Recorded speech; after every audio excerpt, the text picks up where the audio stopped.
Aku pasti korang pun mesti pernah termakan waktu puasa kan? Aku pun pernah juga. Masa tu aku umur 5 ke 7 tahun. Dah kenapa dia ni? Masa tu belum sampai tengah hari lagi aku dah ambil makanan ringan dari dapur. Lepas aku caw dari dapur. Aku tak tahulah apa nama makanan ringan tu, tapi bentuknya macam straw lah. Lepas dari dapur aku pun masuklah dalam bilik aku. Dan aku makan makanan tu sambil tengok phone. Dah apa entah aku tengok tu aku tak ingat. Sebelum kita sambung ke cerita aku nak promote korang satu channel. Perkenalkan, Fatu The Cool Abang. Fatu pun ada buat animasi macam aku tau. Tapi aku tak sure animasi dia banyak ke tak. Tapi aku tengok animasi dia okey je. Lukisan dia pun boleh tahan jugalah. Watak utama channel Fatu tu ni lah, kot. Jadi aku nak minta tolong korang untuk subscribe channel dia supaya dia tambah semangat untuk buat video lagi.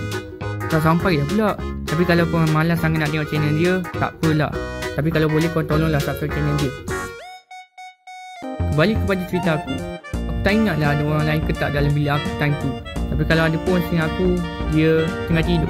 Dan aku makan lebih 3 batang. Banyak juga dah tekan jiwanya. Sehinggalah ada orang lain masuk dalam bilik aku. Dan dia nampak aku tengah makan. Tapi dia bukan marah. Dia terkejut dan mula bertanya, "Kamu tak puasa ke?" Lepas aku dengar soalan tu, baru aku ingat yang sebenarnya aku tengah puasa. Alamak, aku puasa lah. Sambung je lah. Okey, tak adalah. Of course aku sambung puasa. Tapi aku tak ingat lah aku pergi kumur ketak masa tu. Okey, aku nak beritahu sesuatu. Sebenarnya aku ni jenis senang lupa. Jadi aku tak boleh ingat peristiwa ni secara detail. Sekarang cerita pertama telah pun habis. Jadi mari kita gerak ke cerita kedua. Masa tu dah nak buka puasa. Jadi waktu macam tu kita orang sedia untuk isi perut kita orang yang lapar. Tapi bila aku ambil air kosong, aku tengoklah air aku.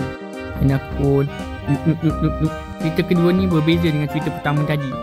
Kalau cerita pertama lama jugalah aku nak ingat. Cerita kedua aku dah ingat semasa atau sebelum aku minum air tu. Lepas dari kejadian tu, aku pun pergilah buka puasa. Entahlah pergi kumur ke tak.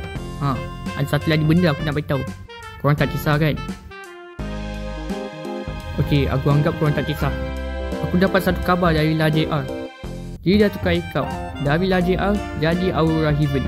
Dan macam biasa, cari video sini. Sekarang nama gelaran dia bukan LaJR. Tapi kalau Aurora Heaven, aku tak pasti. Sebab aku kurang setuju. Nanti aku tanya dia. Sebenarnya aku kecewa dia tukar account. Tapi nak buat macam mana? Redor je lah. Kalau dia nak tukar account lagi, janganlah tukar nama gelaran lagi. Dan itu saja untuk video kali ini. Tung sahur. Anomali mengerikan yang... Yalah, aku nak pergi sahur. Bye. Okay guys, bulan Ramadan kita kena puasa. Jangan tak puasa. By the way, banyak orang ternampak aku makan tu sebenarnya nenek aku. Tapi video ni aku pakai Uncle Ayabim. Jangan kenapa. Dan jangan lupa untuk subscribe channel Fatu je. Okay, bye. Assalamualaikum.